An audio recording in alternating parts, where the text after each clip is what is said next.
Hello, everyone. This is Lisa Graves with Court Accountability Action here with Margaret Sullivan. We're going to talk about her most recent column on Substack about the legacy media's addiction to Trump winning, or the idea of Trump winning. And we're going to talk a little bit more about what that means for how people are perceiving what's happening in our country, in our nation, and also maybe why some of that's happening. So, Margaret, welcome back to Legal AF. It's an honor to have you on. And as I think people know, you are, one of the great journalists of our time. In my view, you've played such an important role at major institutions in the reporting world, at the Washington Post, at the New York Times, and you have a column with The Guardian, and you also have a Substack column that you write. We will put the link in, but it's I think it's called American Crisis. Yes. Right? Yes. And it is an American crisis, and you are in with your perspective and your intellect and your analysis in such a great position to talk about what's gone wrong, what's happening. So, welcome back to the show. Thank you very much, Lisa. It's great to be with you and with your audience and to talk about these issues, which I think are really important to talk about and to discuss.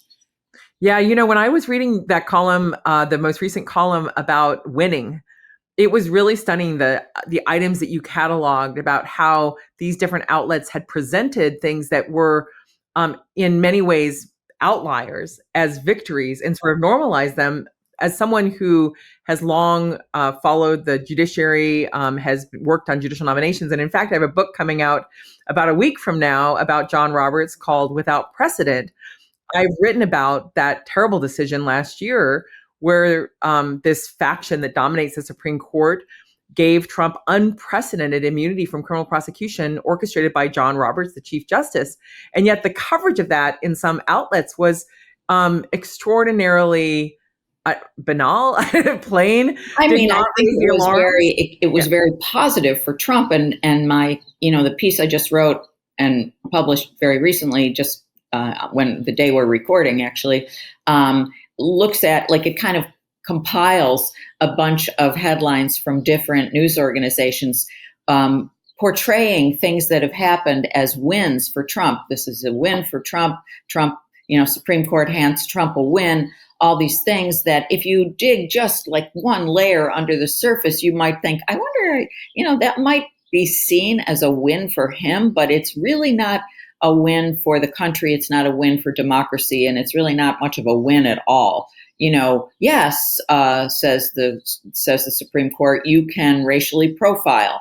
ICE can racially profile, and that's a win for Trump. I object to that because I think it adds up to this kind of mythologizing of Trump as someone who can do no wrong and who has this supernatural ability to get things done. He's getting a lot of help in that perspective in that way from the mainstream media. And, I'll just mention that when I started my Substack, which is indeed called American Crisis, I originally called it was a podcast at first, and I called it, Can Journalism Save Democracy? This was about 2 years ago. Can Journalism Save Democracy? And the Substack executive I was dealing with said that, that's not a bad title, but maybe you want something a little punchier. So I came up with American Crisis, and lo and behold, we seem to be in one. And I also sadly think that we know the answer to Can Journalism Save Democracy, which is certainly not all by itself. I mean, I think if democracy is going to endure, we need to have a strong, independent, and robust press, but can't do all the work by itself. And it needs legislators of conscience on both sides of the aisle, and it needs an engaged public. And I don't know about all that. Yeah, I mean, it really is an American crisis, and journalism, independent journalism, is part of the solution. But as you point out, I think not the only. Can't do it alone, and certainly can't with some of the actions we've seen from some of these outlets. Can you describe for our viewers why you think this legacy media seems so addicted to this narrative of Trump winning?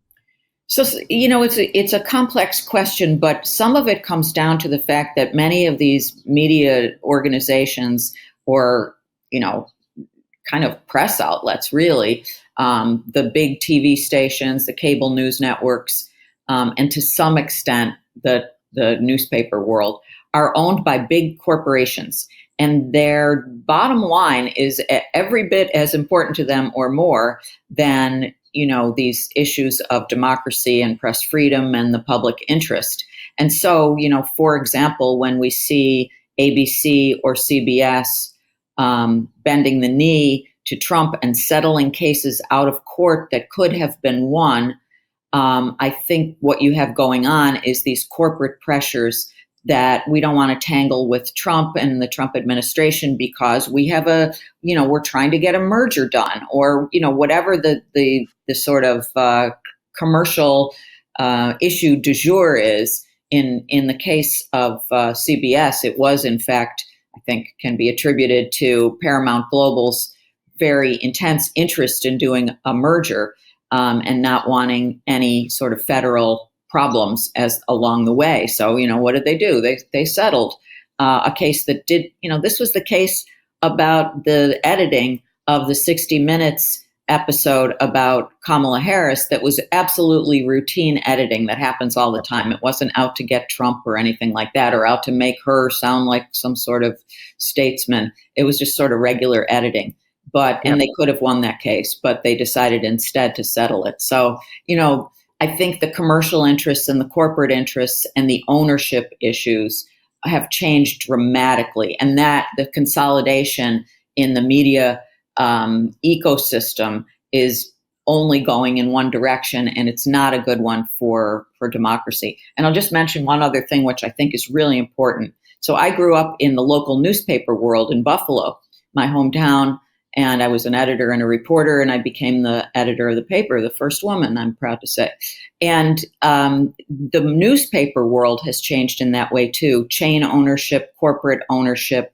No longer are very many newspapers owned by, local families, local people who are much more responsible to the community. So the business model has changed dramatically too. But I think that is something that at one time gave Americans sort of a common ground of understanding that we no longer have. And it's a real issue for democracy, which Timothy Snyder, the Yale, well, I guess now former Yale professor, has identified as one of the really big problems in our democracy is the demise of local newspapers. So that's, all part of this ownership change, which has been, I think, a real problem and is a real problem. It really is, to see CBS and its owners basically capitulate about the independence of one of the crown jewels of its journalistic footprint in America. The station that Walter Cronkite broadcast from, the station that has produced so many important investigations and exposés. And as we all know, one of the outcomes of that interference by these corporate parents was that the longtime executive producer of 60 Minutes left because obviously the independence of that outlet, in essence, or that particular program, was being assailed. And I just wonder, among the things that we seem to be losing, not that Trump is winning, but among the things we're losing is not just the independence of the press and a press that defends itself across the board, or significant outlets that have the resources to defend themselves, not defend themselves. But it seems like we're also losing a battle over antitrust law. It seems like almost a dead letter because, in essence, you can have this massive conglomeration now gobbling up these different stations or outlets. You can have that same entity then, the owners of it, the billionaire, leaders of it, wanting to not have any hiccups with Trump, and so they're willing to sacrifice independent journalism, which has, which is not just a business; it has constitutional protection under our First Amendment. And then it looks like that company wants to gobble up more companies, more entities in the media world. And so it is the loss of some of those local ownership or regional ownership. Not that that's been unbiased necessarily. No, it hasn't all been perfect coverage or anything like that. But I do think that it kept things from being this sort of cookie cutter, afraid of their own shadow, performative neutrality business that we see so much of now. And, not want, just sort of in a defensive crouch all the time and afraid of their own shadows. That is something that I think can be tied directly to ownership. And, we touched on this a little bit in our earlier episode, but, what's happened at the Washington Post in recent years with Jeff Bezos just really changing his approach and being so eager to, sort of kowtow, I think is not unfair to Trump when that was not happening during Trump's first administration. It's been a really, I'm a veteran of their, an alum of the Washington Post as well. And it's been really sad to see. I mean, I'll just mention quickly that, I was one of those kids who was drawn into journalism because of Watergate, Watergate, Woodward and Bernstein. And to see the Post so weakened now is just heartbreaking. It really is to see the paper that Katharine Graham and those amazing investigative reporters and editors made into such an important voice in America, a voice to challenge power, the most powerful people in the country, the president, to be willing to take those risks to publish material that the public had a right to know, knowing they were going to be assailed by the Nixon administration. And many instances over the years, I've worked with so many just incredibly devoted investigative reporters from the Post over the years who have really dug into controversies, not just during the Trump administration, but beyond that. And to see the paper with its masthead, Democracy Dies in Darkness, become sort of a force for sweeping, basically helping to sweep Trump into power is just, it's a really sad thing to behold.